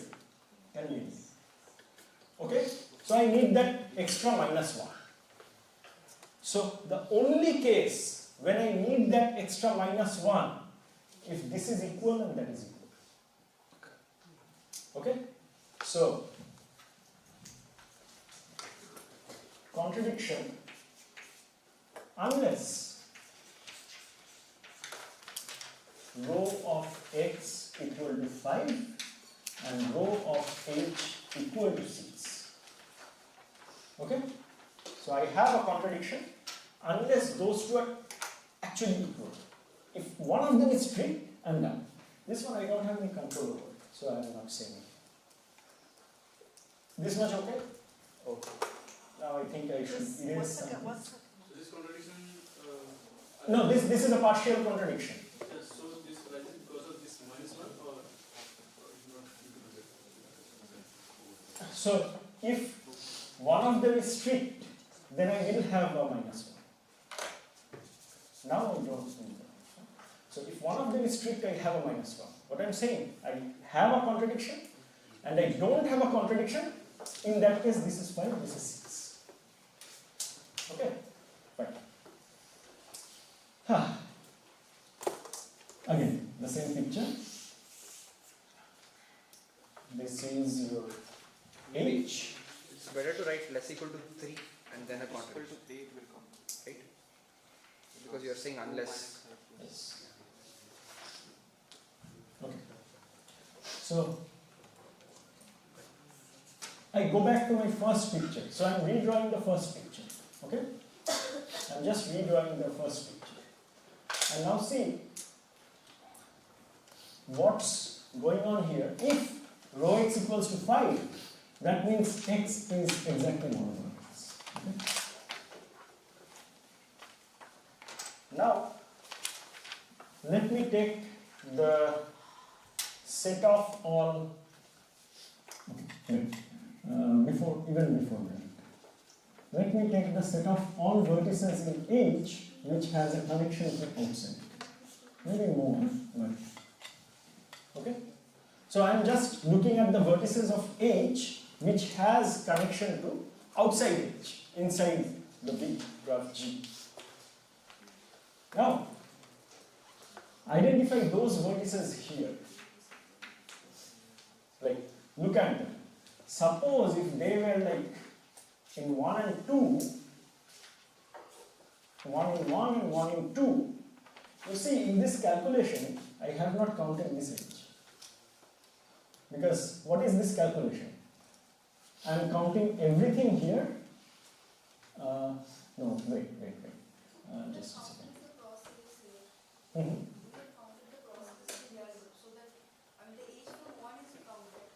No, wait, just a second. So, and here is one more. And this, and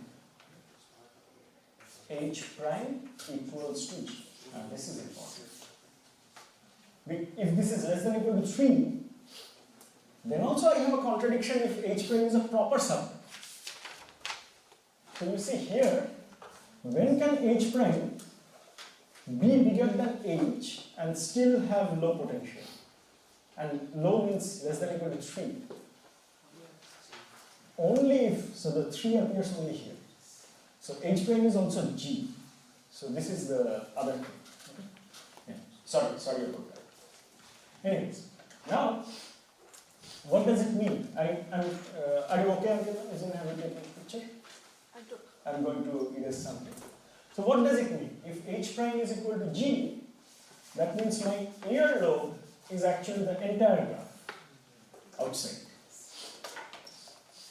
So if I had a vertex, had a connection here with 1 and had another connection with 2, maybe the same vertex, I don't care, then this particular edge was not counted in my calculation. Okay?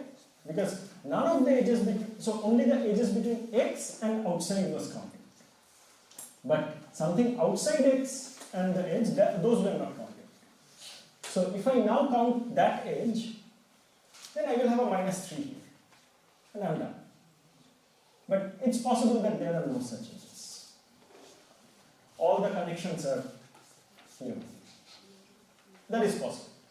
So that is the only possibility when this fails, the contradiction fails. So,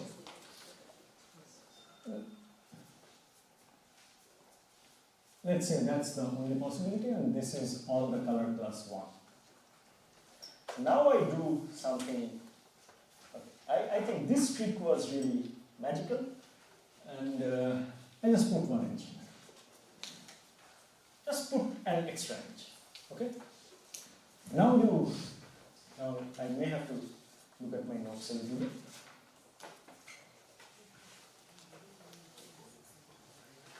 Yes. Okay. This whole thing is H. No, H dash is the whole graph now. This is H.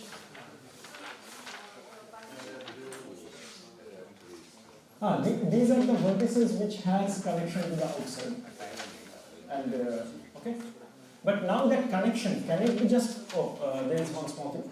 That connection to the outside wall set, it cannot be just one vertex. Then it will be a convertex. And in critical graphs, we cannot have convertex exercise. And so there are at least 2 vertices. And they are independent because all of them have got the color 1 at some point of time. So they are independent. Put an edge forcibly. Okay? And now my claim is this, whatever this is, so this guy is now, let's say, H1.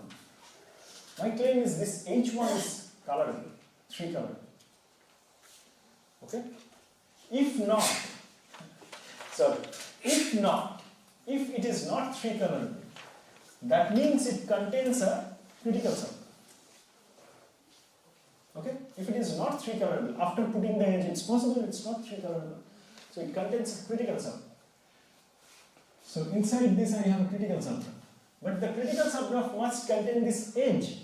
Because this is the only modification I have done. Otherwise it's a subgraph of H and it should be colorable. So there is a critical subgraph here, which I call H3 in any of them. So now let's calculate the potential of H1. H3. Yeah, potential of H3. So H3 is some subgraph of H, some subgraph of G plus 1 H. Like if you remove that H, it becomes again subgraph of G. Right? So H3 is some subgraph of G plus 1 H. So what is the potential of H4? So, yes? One second. So H3 you understood? What is H3? H3 is the critical subgraph inside H. It has 1 edge, right? So I will write. So what is H1? Wait.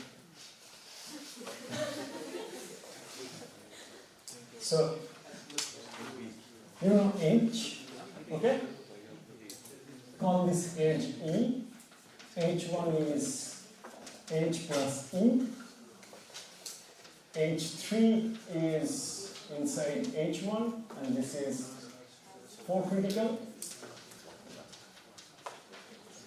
and then H3 minus E, H4 is H3 minus E. Okay? And what was the E? The edge that I forcibly put Between? between 2 vertices inside the color class of 1. And 2 vertices which has connection to the outside of H. Now I am calculating row of H4, okay, which is equal to row of H3 minus E. Don't worry if you don't follow some of the notations, but here I will again tell you. So H3 is a critical graph and it is smaller than G because it is sitting inside H and something. So this is less than equal to 2, follows the theorems. And minus E means plus 3. So this whole thing is less than equal to 5. Now H4 is a subgraph which is less than equal to 5. That means it is either here or there. Okay? Wait. That is mistaken. Because it was a maximal counterexample, this may not be maximal.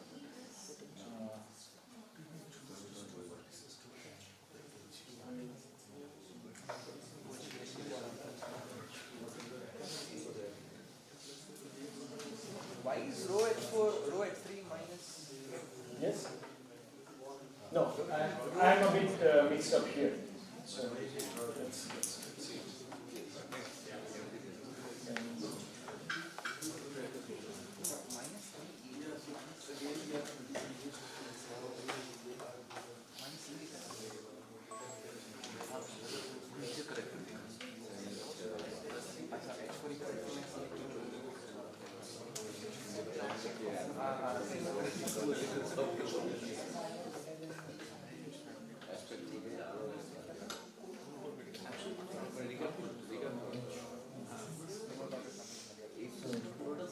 So this is H, and then H, and then H1, and then I'm saying that let's take something which is critical inside, and there was this H, and then I have moved the H for critical and cross match H4. No, this doesn't work because H4 should be bigger.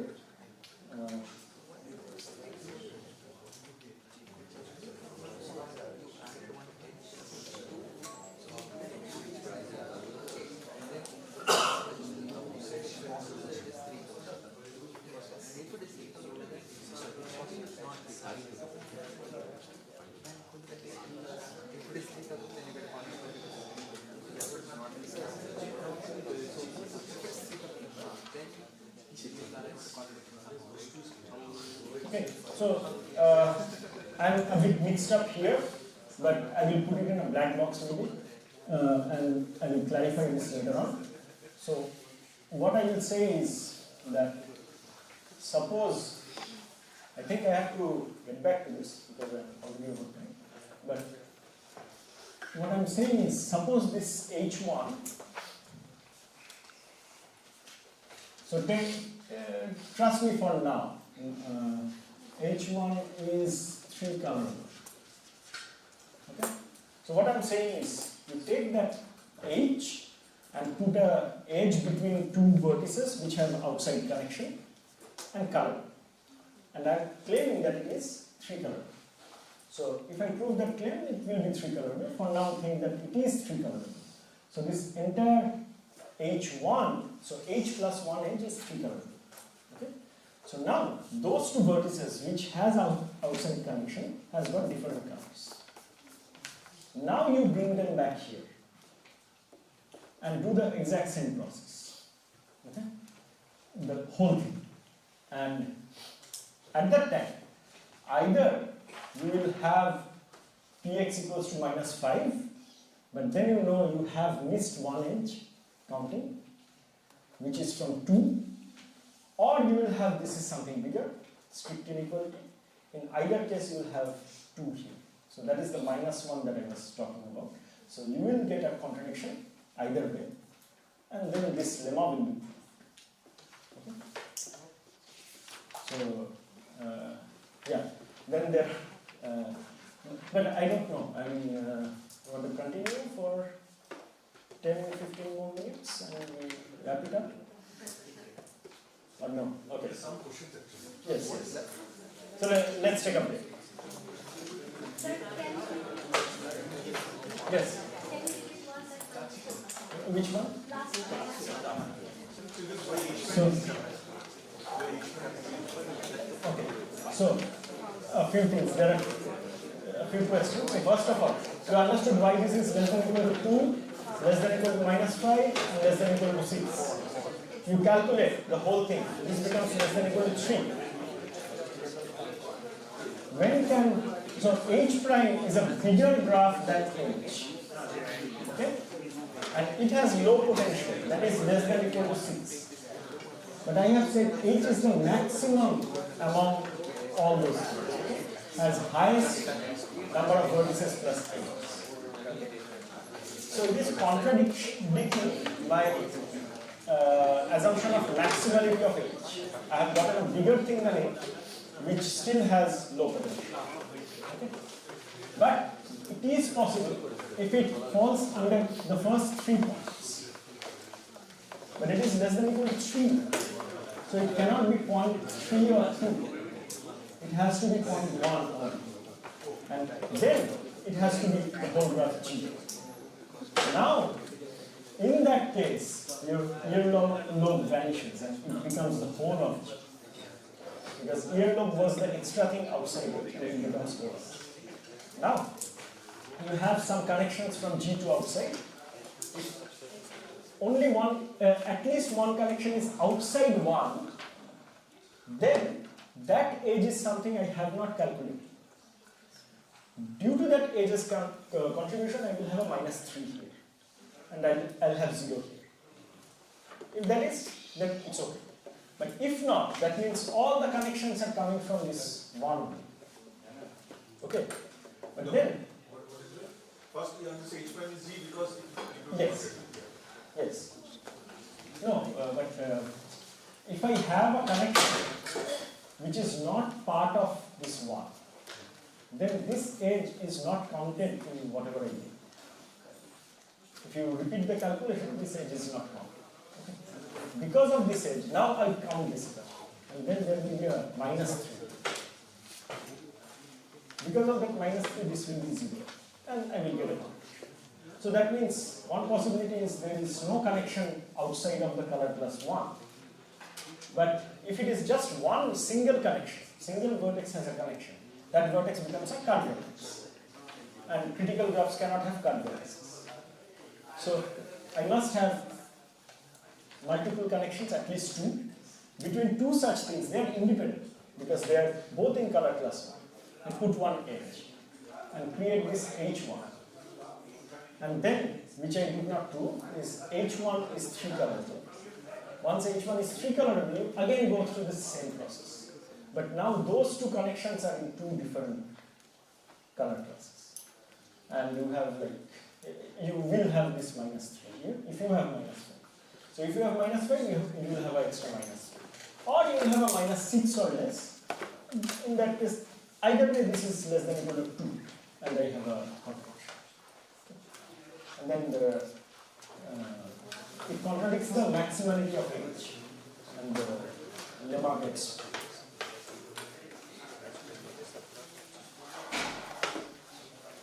So maybe after the break we will meet here and I will continue with this and finish. So it's one of the smallest potential